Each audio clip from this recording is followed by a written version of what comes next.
¿Cómo te sientes cuando alguien te dice que eres una persona benigna? Realmente me encantaría ser conocido como una persona benigna.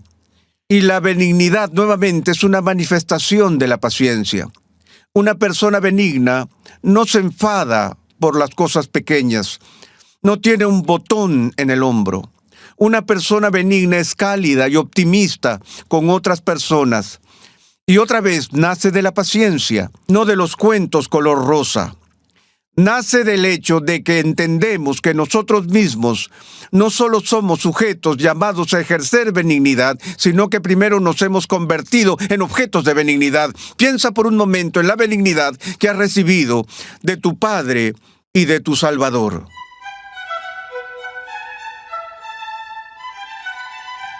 Bienvenido a Renovando tu Mente con el Dr. R.C. Sproul, mientras continuamos con la 9ª clase en la edificante serie de enseñanza titulada Formando un Carácter Cristiano. Visita nuestra página web renovandotumente.org, donde podrás solicitar gratuitamente la guía de estudio de esta serie para tu edificación personal o para usarla en grupos pequeños. La capacidad de perdonar y olvidar tiene sus raíces en el fruto del Espíritu que veremos en esta lección. Te invito una vez más al salón de clases a escuchar al Dr. R.C. Sproul mientras explica cómo estos conceptos bíblicos de la paciencia y la benignidad están arraigados en el carácter de Dios y cómo podemos practicarlos en nuestra búsqueda del crecimiento espiritual. Al tratar las otras partes del fruto del Espíritu, mencioné que el Espíritu Santo no es un gruñón, está caracterizado por la alegría y el gozo. Mencioné también que el Espíritu Santo no es pendenciero ni beligerante en su comportamiento hacia el mundo caído. Y ahora creo que también es seguro decir que Dios, el Espíritu Santo, no es de mecha corta. Recuerden que el énfasis que quiero dar una y otra vez es que toda virtud cristiana se basa en última instancia en el carácter de Dios. Y que la virtud cristiana y el fruto del Espíritu es simplemente nada más y nada menos que la reproducción en nosotros o la imitación por nuestra parte del carácter santo y justo de Dios. Entonces vemos en la persona de Dios el ejemplo supremo de estas virtudes. Dios mismo es descrito como paciente. Y eso es básicamente de lo que se trata el concepto más abstracto de la paciencia. Tiene que ver con la capacidad de soportar el dolor durante un periodo de tiempo. Nos impacientamos cuando experimentamos incomodidad o dolor por las cosas que se nos postergan y queremos que las cosas se aceleren porque no podemos soportar el dolor de la demora. Y ese es el vínculo entre la paciencia y la idea de la tolerancia. En el griego viene del prefijo de la palabra macro, que es grande, y luego la raíz viene de la palabra para sentimientos o pasiones. Paciencia significa sentimientos grandes. El énfasis en la paciencia, bíblicamente, es un asunto de tiempo. Y si vamos a 1 Corintios 13, vemos que esta es una característica del amor, que el amor es paciente y bondadoso. Aquí vemos de nuevo el vínculo entre la exposición del amor en 1 Corintios 13 y la lista del fruto del Espíritu en Gálatas. Esto es una expresión de amor. Mantener ese amor durante un periodo de tiempo. Este es el tipo de cosas de las que está hecha la lealtad. En otra serie de clases sobre ética señalé con gran detalle los requisitos que Dios pone delante de su pueblo, como encontramos en el profeta del Antiguo Testamento que plantea la pregunta: ¿qué demanda el Señor de ti? ¿Cuál es la respuesta? hacer justicia o practicar la justicia, amar la misericordia y andar humildemente con tu Dios. ¿Qué significa amar la misericordia? Es gracioso. Si nos fijamos en las diversas traducciones al español de este concepto, amar la misericordia, encontraremos otras interpretaciones. Otros textos dirán amar la compasión. El amor de Dios es un amor constante y fiel. Eso es la misericordia y eso es lo que conlleva la misericordia. Tomemos, por ejemplo, si tengo que sentarme como juez en la sala de un tribunal y tengo que juzgar a un perfecto extraño cuyos actos de violencia están bien documentados, y luego tengo que juzgar a mi propio hijo, ¿en cuál de esos casos sería más probable que estuviera dispuesto a la misericordia? La misericordia nace de un amor constante y permanente, al menos la disposición a la misericordia, y creo que hay una razón por la que la paciencia y la misericordia vienen justo antes de la benignidad, porque la benignidad fluye de la paciencia. Ahora, creo que lo opuesto a la paciencia, el amor paciente que está siendo expresado aquí, es lo que yo llamaría un espíritu de resentimiento o un espíritu de venganza, que no debe ser característico de la personalidad cristiana. Edwards nos dice que la paciencia o la tolerancia nos dispone a soportar los males que recibimos de otras personas. Nuestra reacción natural al dolor que se nos inflige es la represalia, es el deseo de venganza. De hecho, tenemos un dicho en nuestra cultura: cuando alguien nos hiere y nos enojamos, alguien puede advertirte y aconsejarte y decirte: no te enojes, ¿qué más? Desquítate, no te enfades, desquítate. Eso exalta la represalia o la venganza como una virtud. Ahora, aquí tenemos que ir por una línea muy delgada, de hecho, al filo de la navaja, porque podríamos reaccionar exageradamente al concepto de venganza y hacer que parezca como si fuera un mal intrínseco. Pero no podemos hacer eso. ¿Por qué no? Porque Dios ejecuta la venganza. Ahora, hay tres palabras con las que nos encontramos con frecuencia en el Nuevo Testamento que a menudo están en nuestro vocabulario común, usado por las personas como si fueran sinónimos y no lo son. Y creo que es importante tener la distinción clara en nuestras mentes sobre estos conceptos, y son el concepto de justicia, el concepto de vindicación y el concepto de venganza. Todos estos están muy estrechamente relacionados, pero tienen muy pequeñas características distintivas que son precisas y nítidas. La justicia tiene que ver con la manifestación de la rectitud, y en el tribunal de justicia se hace justicia cuando hay un equilibrio, una armonía, una ecuación entre el pecado y el castigo, la virtud y la recompensa. Se hace justicia cuando el castigo es igual al delito o cuando la recompensa es igual al mérito. Eso es fundamentalmente lo que entendemos por justicia. La injusticia ocurre cuando el castigo es más severo que el crimen o cuando la recompensa es menor de lo que se requiere. Eso es una injusticia o eso es injusto. La pequeña diferencia entre justicia y vindicación, porque la vindicación es algo que sucede en el tribunal de justicia, la vindicación se produce cuando alguien ha sido acusado de un delito y se demuestra que es inocente. Una persona es reivindicada cuando es exonerada de cargos falsos.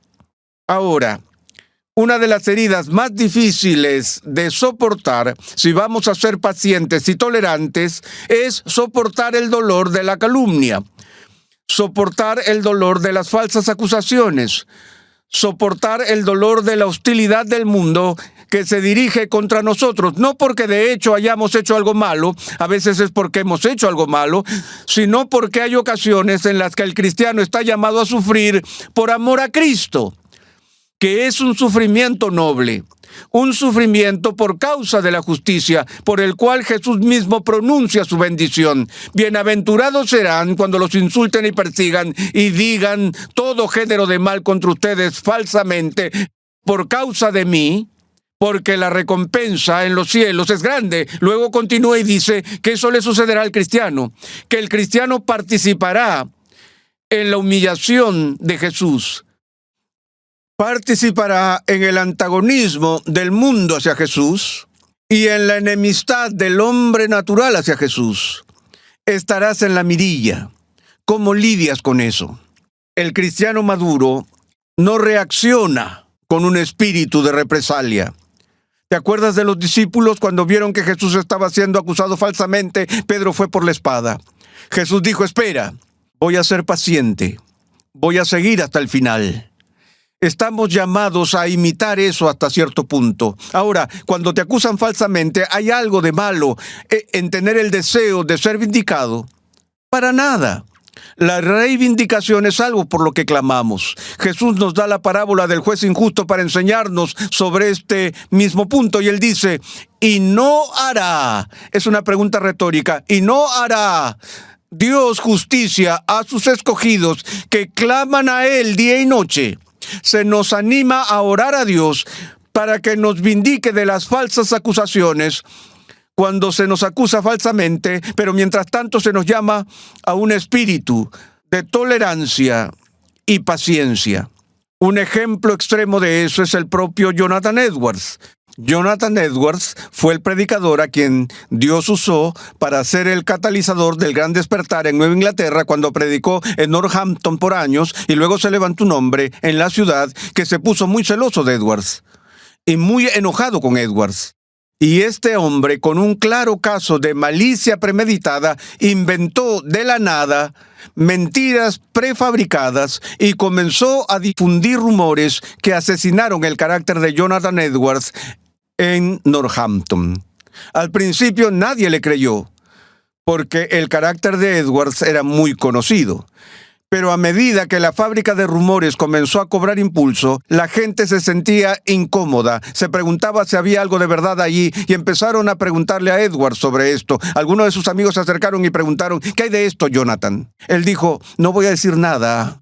Y finalmente la cosa se elevó a escalas gigantes, de tal manera que fue el escándalo de la ciudad, y la gente pedía a gritos la cabeza de Edwards y su renuncia, y sus amigos más cercanos se acercaron a él y le pidieron, por favor, Jonathan, responde a los cargos. Y él se negó a hacerlo. Él no quiso defenderse. Y le dijeron, ¿por qué no hablas en tu propia defensa? ¿No quieres ser vindicado? Y le dijo a su amigo, lo quiero desesperadamente. Le dijo, entonces, ¿por qué no hablas? Respondió, porque lo imagino así. Si me defiendo a mí mismo, entonces el alcance de mi vindicación será directamente proporcional a la habilidad de mi defensa. Pero si lo soporto con paciencia, entonces Dios moverá cielo y tierra para vindicarme. Y prefiero su vindicación a la mía. Ahora, no sé cuántos piensan así. No creo que pudiera hacer eso. Pero Edwards lo hizo. Él realmente lo creía y lo hizo hasta las últimas consecuencias. Fue destituido de su pastorado, exiliado y desterrado.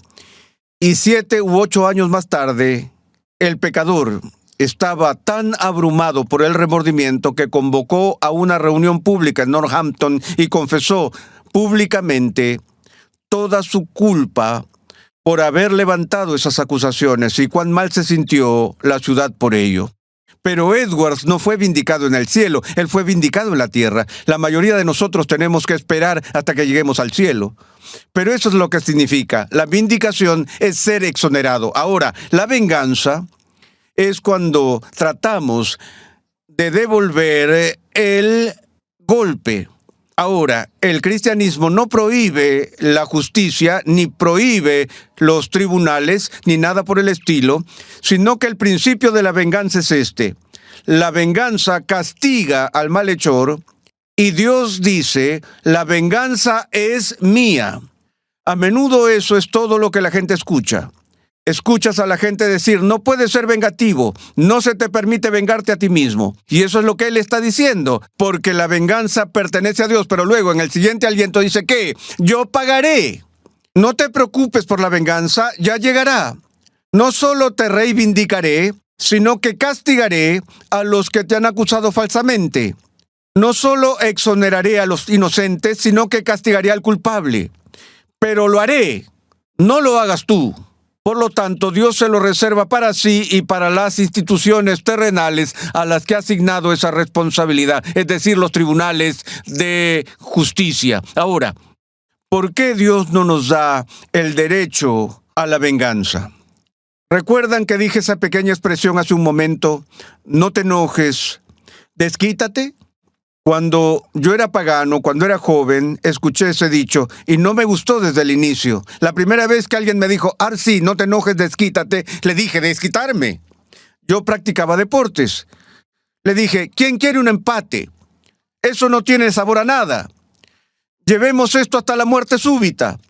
Vayamos por otra ronda. No quiero solo empatar, quiero ganar.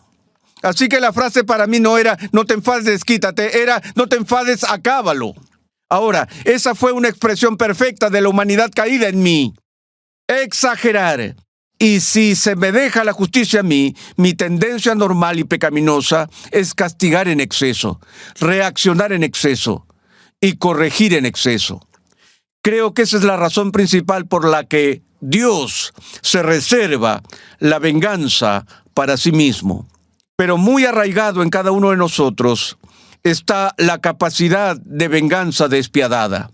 Y a medida que el fruto del Espíritu crece, entonces la capacidad de tolerancia, de paciencia, de soportar el insulto y la injuria, comienza a fortalecerse dentro de ti. Y en ese punto estás caminando en los pasos de Cristo, quien fue el modelo supremo de la paciencia. Permítanme seguir, pues veo que el tiempo avanza con la benignidad. ¡Qué palabra, qué virtud! La misma palabra, benignidad, ¿cómo llega a tu oído? ¿Cómo respondes a las personas que son benignas? Yo sé que a uno lo llaman de diversas maneras. ¿Cómo te sientes cuando alguien te dice que eres una persona benigna? Realmente me encantaría ser conocido como una persona benigna. Y la benignidad, nuevamente, es una manifestación de la paciencia. Una persona benigna no se enfada por las cosas pequeñas. No tiene un botón en el hombro. Una persona benigna es cálida y optimista con otras personas.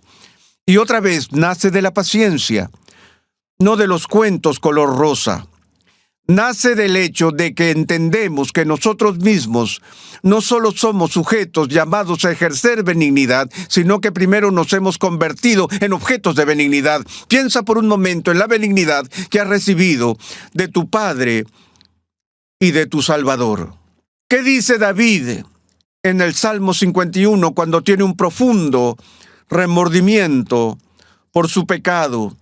Y clama a Dios, oh Señor, borra mis transgresiones. No me trates conforme a tu justicia, sino conforme a tu, ¿qué? Compasión. Sé benigno conmigo.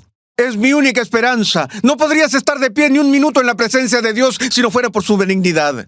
Y estamos llamados al mismo tipo de comportamiento. Ahora, rápidamente, ¿cómo luce la benignidad o qué no hace la benignidad? Una de las cosas que realmente me preocupa en el crecimiento cristiano, y no solo individualmente, sino también corporativamente, es el problema de la mezquindad. El Nuevo Testamento nos dice sobre el amor que el amor cubre una multitud de pecados. No es que permita el pecado grosero y atroz y lo deje sin control o sin disciplina. Ustedes saben que muchas veces pecamos en dos direcciones todo el tiempo. A veces somos demasiado tolerantes, a veces demasiado intolerantes. Pero hay una multitud de pecados que el amor cubre. ¿Alguna vez has estado en ambientes cristianos que eran quisquillosos y mezquinos? No puedo pensar en nada que paralice una obra cristiana más rápido que la mezquindad. el hurgar en pecados realmente menores. Sí, el pecado es pecado, pero incluso la Biblia entiende la diferencia entre esos pecados groseros y atroces que son realmente destructivos para la comunidad cristiana, que debe ser disciplinada, y las luchas normales y diarias del cristiano. Y la mezquindad es un signo de inmadurez, un signo de fruto que aún no ha llegado a madurar. ¿Sientes la tendencia o el impulso de corregir a las personas por cada pequeña cosa que ves que hacen mal? Voy a contarles una historia. No es de Calvino, ni de Lutero, ni de Edwards, pero quiero leer una historia de otro teólogo que entiende las relaciones interpersonales. Dale Carnegie. Cómo ganar amigos e influir sobre las personas. Este no es un libro particularmente cristiano, pero es una de las mejores declaraciones de virtud cristiana en práctica que he leído. Pero todo lo que Carnegie está enfatizando, por supuesto, son los beneficios prácticos de tratar a las personas correctamente. Lo entiende a nivel práctico. Permítanme leer una porción de esto que recuerdo. Cuenta la historia de que después del final de una guerra hubo un héroe de guerra en Inglaterra llamado Sir Ross Smith, él era de Australia, quien fue reconocido en un banquete hecho en su honor. Y Dale Carnegie fue invitado a asistir a este banquete hecho en honor a Sir Ross. Él dice: durante la cena, el hombre sentado a mi lado contó una historia humorística que giraba en torno a una cita, y la cita que citó fue esta: hay una divinidad que da forma a nuestros fines, que los talla a nuestro antojo. Y luego dijo que la cita era de la Biblia. Se equivocó, dijo Carnegie. Lo sabía, y lo sabía ciertamente. No podía haber la menor duda al respecto, y así, para tener un sentimiento de importancia y mostrar mi superioridad, me designé a mí mismo como un comité no solicitado e inoportuno para corregirlo. Se aferró a sus armas. ¿Qué dijiste? ¿De Shakespeare? Imposible, absurdo. Esa cita era de la Biblia, dijo el narrador, y él lo sabía. Ahora, el narrador, dijo Carnegie, estaba sentado a mi derecha, y el señor Frank Gammon, un viejo amigo mío, estaba sentado a mi izquierda. El señor Gammon había dedicado años al estudio de Shakespeare, era un experto en Shakespeare. Por lo que el narrador y yo acordamos hacer la pregunta al señor Gammon como árbitro, y Gammon escuchó la cita, me pateó debajo de la mesa y luego dijo: Dale, estás equivocado. El caballero tiene razón, es de la Biblia. De camino a casa esa noche le dije al señor Gammon: Frank, ¿sabías que esa cita era de Shakespeare? Sí, por supuesto, respondió. Hamlet, acto quinto, escena 2. Pero fuimos invitados a una ocasión festiva, mi querido Dale. ¿Por qué sentiste la necesidad de demostrarle al hombre que estaba equivocado? No era la verdad de Dios lo que estaba en juego allí. En la próxima sesión veremos más aspectos del fruto del Espíritu.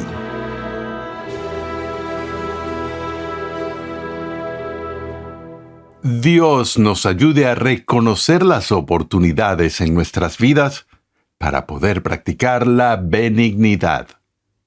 Estás en sintonía de Renovando tu Mente con el Dr. R.C. Sproul. Recuerda visitar nuestra página web renovandotumente.org, donde podrás descargar gratuitamente la guía de estudio de esta serie. Te invitamos a la Biblioteca Ligonier. Nuestros libros se centran en las grandes verdades que han sido confiadas a la Iglesia por los precursores de la Reforma. Verdades bellamente articuladas en las confesiones, catecismos y credos históricos. Los autores cuyos nombres aparecen en las portadas de nuestros libros son destacados pastores y estudiosos reformados, hombres expertos en el manejo correcto de la palabra de Dios. Para más información sobre nuestros libros, visita hoy mismo la página web bibliotecaligonier.com. En el siguiente episodio de Renovando tu Mente, R.C. Sproul continúa con el tema del fruto del Espíritu y estará analizando la bondad y la fidelidad. Dios llama a su pueblo a ser transformado por la renovación de su mente. Es por esta razón que transmitimos una enseñanza que expone las glorias de Dios reveladas en la Biblia en el contexto de la cultura, la filosofía, la apologética, la ética y la historia de la Iglesia. Renovando tu mente es una producción de los Ministerios Ligonier, la confraternidad de enseñanza fundada por el Dr. R.C. Sproul. Nuestra misión, pasión y propósito es ayudar a las personas a crecer en su conocimiento de Dios y su santidad. Nuestra programación es posible gracias al generoso apoyo en oración y financiero de cristianos alrededor del mundo. Para hacer tu donación, por favor visita nuestra página web renovandotumente.org. Suscríbete a nuestro canal en YouTube, Ministerios Ligonier, y disfruta de todo el material de enseñanza que estamos produciendo completamente gratis y en español. Recuerda que en nuestra página web, renovandotumente.org, puedes adquirir gratuitamente la guía de estudio de la serie de hoy y además encontrarás una amplia variedad de recursos tales como clases, artículos y contenido multimedia con la finalidad de cumplir con nuestra misión de proclamar, enseñar y defender la santidad de Dios en toda su plenitud a tantas personas como sea posible. Te invitamos a escuchar nuestro siguiente episodio y a unirte a nuestra gran comunidad virtual en las redes sociales.